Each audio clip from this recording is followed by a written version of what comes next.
Oboh, and you're on 99.3 Nigeria Info Hard Fact. Yes, indeed, Lagos. Good afternoon. I'm Sandra Ezekwesili. It's great to say that these are your hard facts. I'm sure you've missed it as much as Aghogho and myself. I haven't missed it. I missed it a great deal. For one, it's shorter. It's a shorter shift than we were doing when we were covering the ministerial screening. Well, the Senate has reconvened. They're going to be adopting goals and proceedings. We will probably go to Abuja for a few seconds so that you can be a part of that, but I'm sure that you're pretty sick of it. Yeah. I mean, I could literally hear Collins Teke heave a huge sigh of relief because I get my show back. he's the one who's been beaten by the entire bog that's happened. But thankfully, the lawmakers did this in quick time. I've been going through previous screenings and confirmations. None has happened quicker than this since 1999. And let's hope that some of the things that the President of the Senate talked about before adjourning proceedings at 2 p.m. will happen. He kept emphasizing January to December timeline for the budget to happen. See if that kind of one will happen with the biggest test happening with this present set of ministers. But we have three big stories on the big three, and we'll let you into them straight away. All right, then. This is the Big Three. The Big Three. On Hard Facts. On 99.3 Nigeria Info. All right, it's 21 minutes past 3. Sandra Ezekwesili and I are here to take you through the biggest stories in this hour. So far, it's been biggest political story in town has been what is going on in Abuja, where the confirmation exercise ended. They're just going now through, dotting the I's and crossing the T's. But they've all been confirmed, 43 in all, submitted by President Buhari, which began last week. Today was the final day. The last 4 nominees which faced the Red Chamber included the previous Minister of Information, Lai Mohammed, who, after several commendations, was allowed to take a bow and go. Yes, indeed. If you missed it, well, here it is. Nigerians have a Senate and indeed a National Assembly that is prepared to take Nigeria to the next level. For those that have been confirmed by the Senate, the message is they must be prepared to work with the Senate and indeed the National Assembly. As we are prepared to work with the executive arm of government, they are the implementers of government programs and projects. We are going to engage them in our oversights and other legislative activities. What we want to achieve is to have a relationship that is based on mutual respect and truth. Once a minister is invited for oversight or any committee activity, I would advise that such a minister attends to the committee, because we mean well for this country. Time should have been over for people to be invited and not to appear before National Assembly committees. While we are not going to be frivolous, we are going to be firm, we are going to be serious with our oversight. Oversight is the only way to ensure that those legislations that we make here, particularly the budget that we pass, is implemented particularly. And this is the only way to make Nigeria better. And with this, I want to congratulate the President Muhammad Buhari, for really nominating Nigerians of great quality, Nigerians of great experience and very good backgrounds. The current ministers that have just been confirmed to be appointed by or sworn in by Mr. President have demonstrated throughout the period of this screening that they are worth their onions. I believe that they should be tasked. Once they are given their portfolios, they must have their tasks cut out clearly for them. And with National Assembly that is poised to work with the executive, I'm sure taking Nigeria to the next level will not be difficult. Let me finally thank my colleagues once again for this show of commitment, show of loyalty and love of country. We have done ourselves, I'm sure, pride by staying back to do this work, even though we still have some other issues to be addressed as soon as we come back. We will be going on recess and return sometimes in September we expect to face the budget. It is our desire and hope that the Budget Appropriation Bill 2020 will be presented to this National Assembly at the end of September or late the first week of October.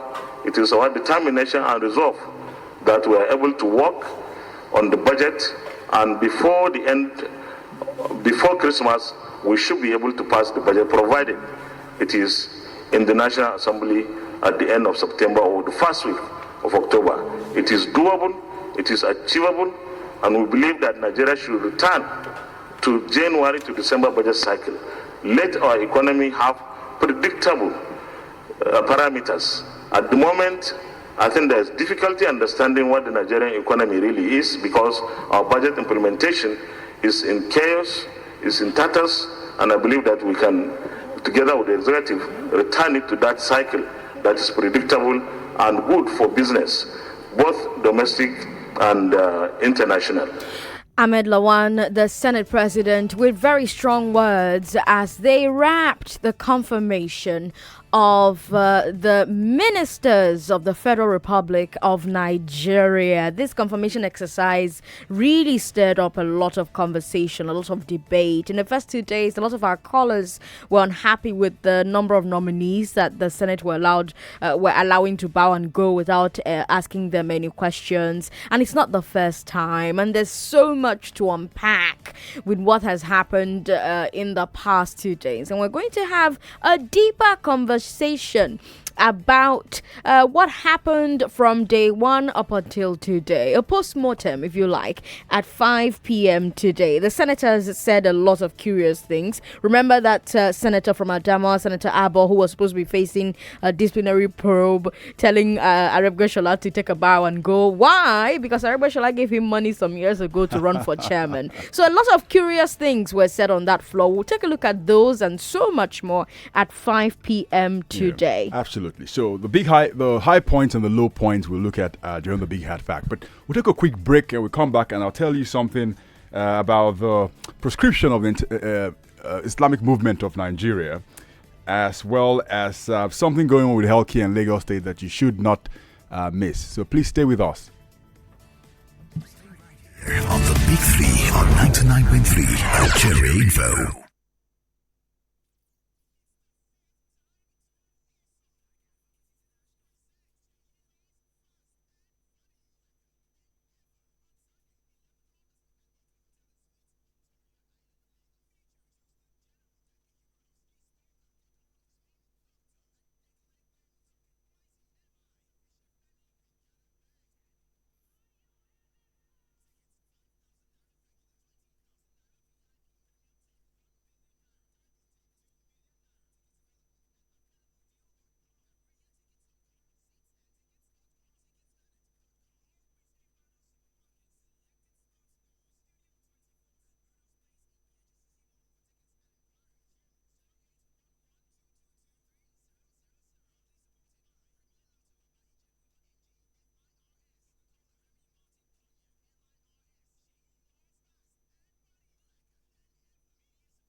This is the Big Three. The Big Three on Hard Facts on 99.3 Nigeria Info. All right, welcome back. It is 3:30 in the city of Lagos, hot and humid. The big story coming from politics has been the proscription of the Islamic movement of Nigeria. The first one we had to do with the confirmation of 43 ministerial nominees submitted to the Senate by President Muhammadu Buhari. Don't forget, we're streaming this live on Facebook as well as on Twitter. Please go watch, drop your comments. We'll take them when we have to. So let's run quickly to these big stories coming up following the court ruling given by the federal executive power to ban the religious group, which is the Islamic Movement of Nigeria, now has been officially proscribed by the Inspector General of Police. A statement from the IG says the IMN is banned from all public protests, and anybody found to be associated with the IMN should be considered an enemy of the state. IMN has been protesting the continued detention of their leader, Sheikh Ibrahim El-Zakzaki. Well, Sandra. the moment the court granted the president's plea to prescribe the IMN, it was just a matter of time until the Inspector General took action. Basically, with prescription, a group is identified as the enemy of the state. That means the courts have decided that the group poses a danger to the state and that the purpose of the group is to bring down the state or damage it in some way. In most countries that use the term, most countries that use the term enemy of the state, it's reserved for terrorist groups or insurgents or other groups that are using violence either to remove the government or to topple the system of governance. So when the executive went to court for permission to prescribe the IMN, it generated a lot of controversy. A lot of commentators opposed the government's move. According to them, the IMN on their own have been peaceful. Their protests and rallies only got violent because the police allegedly kept attacking them. And if you put that aside, according to them, the IMN has not taken any steps to bring down the government or to end the Fourth Republic or even to cause violence. Some made a point that right now in Zamfara, bandits that have killed and kidnapped are being granted amnesty, same as Niger Delta militants who also killed and kidnapped. But the IMN who have been peaceful are being proscribed, Aghogho. Yeah, and I've seen reactions. Reactions have been mixed, and some have been in support of the prescription. Others have disagreed.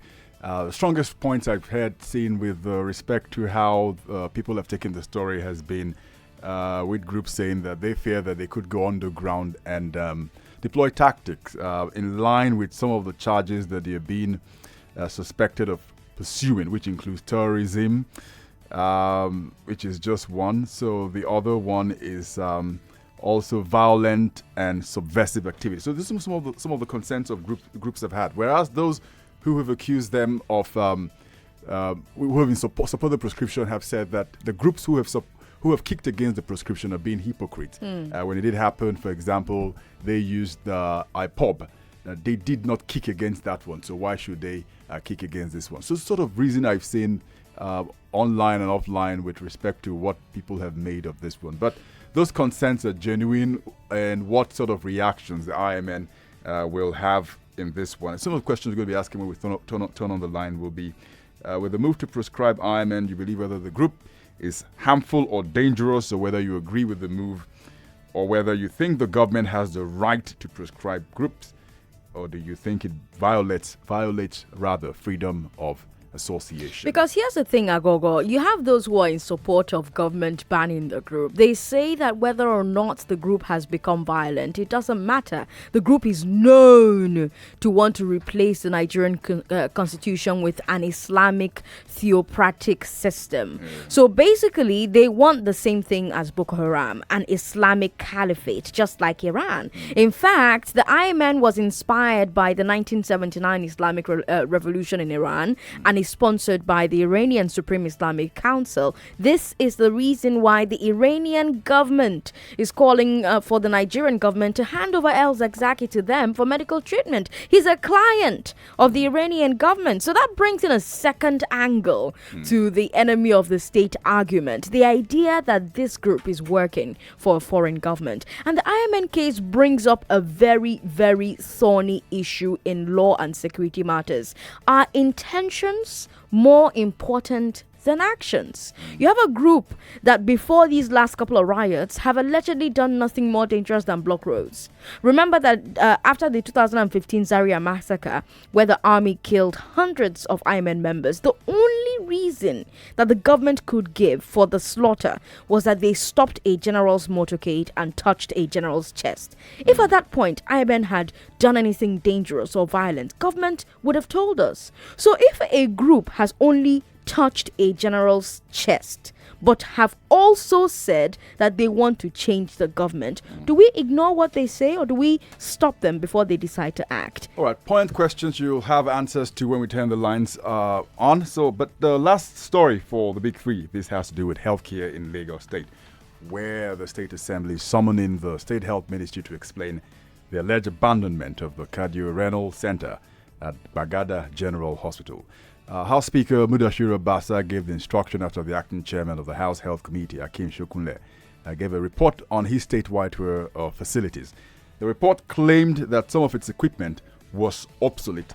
What comes to my mind, came to my mind immediately this happened, was calls that we'd received during our community report a number of months ago where people had complained about this sorry state of a facility which was supposed to be the signature legacy of former governor of Lagos State, Babatunde Fashola, and then Akinwumi Ambode came on board. And this is what they said was payback in the way it was abandoned. This facility, what I understand, about 5.6 billion naira.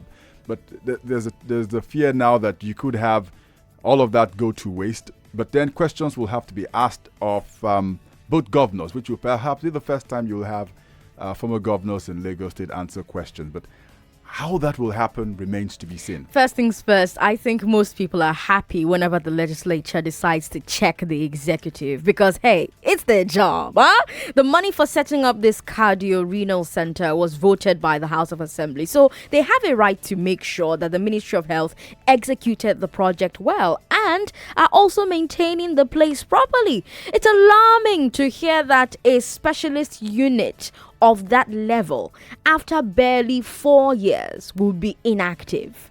Abandoned is the word that the House Committee report used. If it is true, that it's quite alarming and wasteful.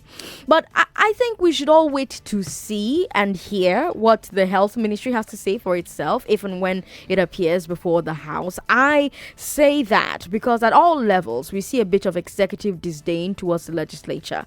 Ahmed Lawan, the Senate President, hinted at it today at the end of the ministerial confirmation. He basically said, you nominees are here today because you need us. When you become ministers and we summon you to explain things, remember today. And his point is that so often ministers ignore the National Assembly and commissioners ignore the House of Assembly. So it's going to remain to be seen whether they do appear. Some commentators are talking about a possible political side to this issue, Aghogho. Remember that the House of Assembly had a long-running battle with the immediate past governor, Akinwumi Ambode. Obasa, the Speaker of the House, was also Speaker at that time. And remember also that this cardio-renal center was commissioned by Ambode's predecessor, Fashola, 2 months before he handed over. So basically, the cardio-renal center's running has been almost completely under Ambode's watch. And so some people think this is a step towards probing Ambode. Yeah, because before I'm going to turn the lines now.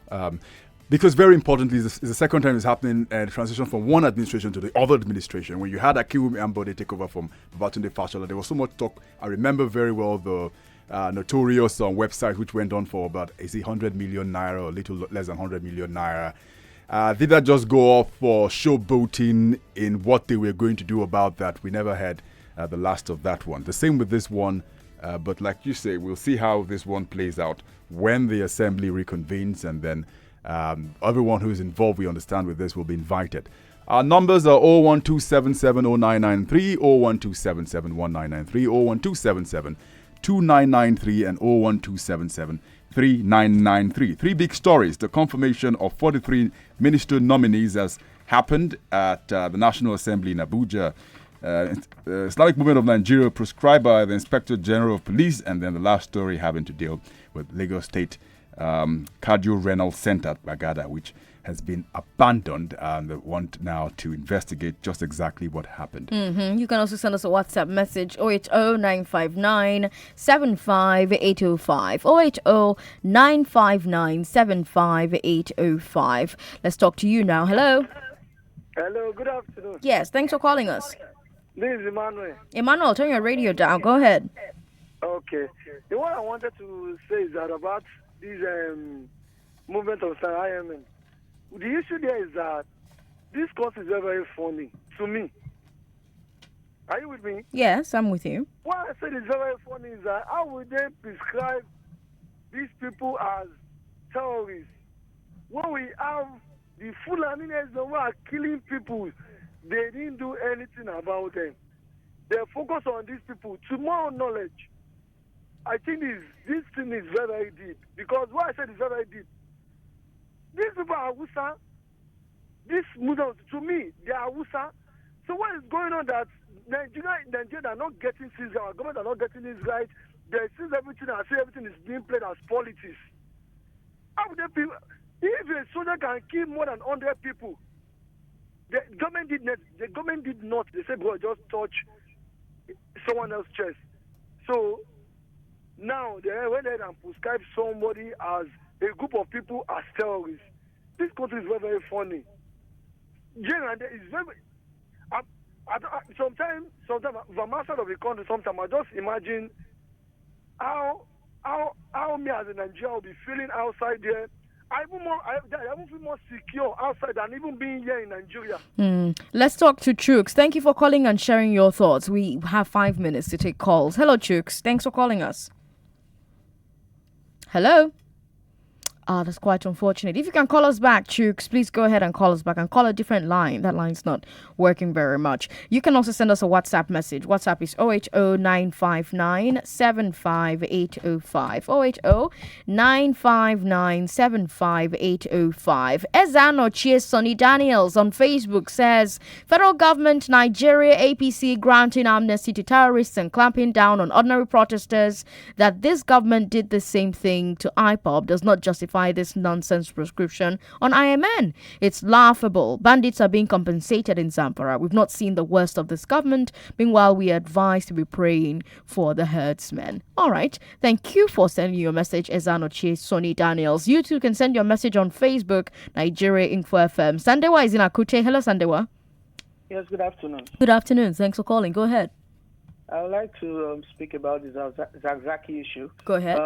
I think Nigeria pretends to be a very strong country, and sometimes we target groups who are not that violent to kind of show our strength, and that doesn't really work, because if these people were really violent as claimed, by now a lot of things should have been going on, and nothing is actually happening.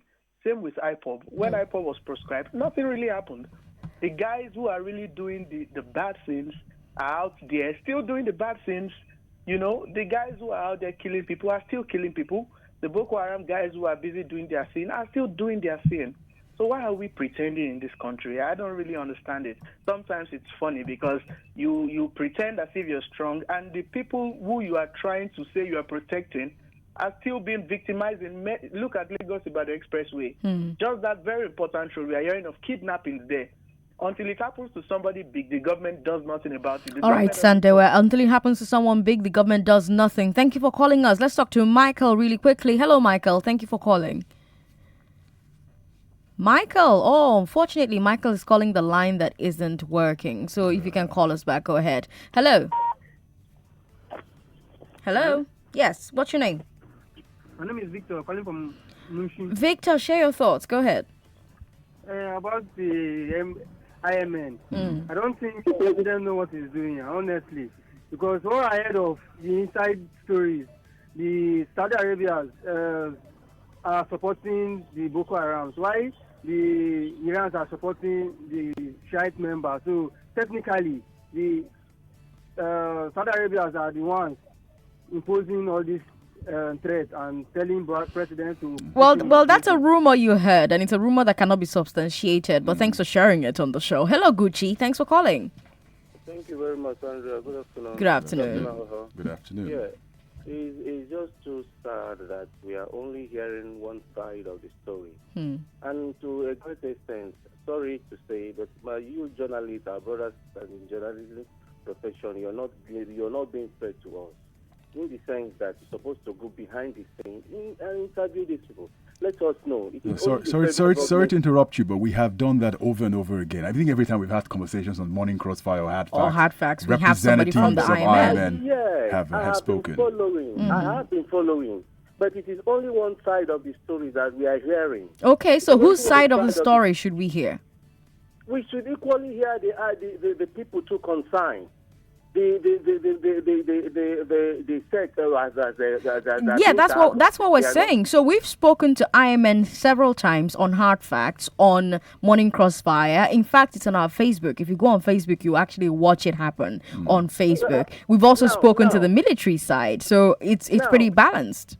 The other time we heard that the precious life as the youth copper was shot. Yes. And a policeman was shot. How come from the other side, it's only was autopsy conducted? Even if autopsy is going to conduct, who is going to conduct the autopsy? It is our government that is going to conduct the autopsy. It is whatever they give us that we hear. What I'm saying is this: there should be two sides to a coin, like we know.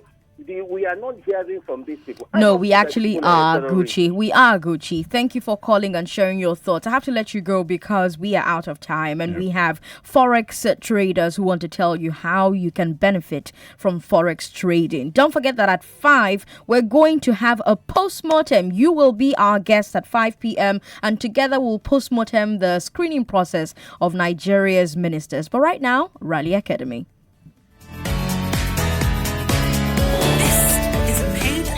Announcement.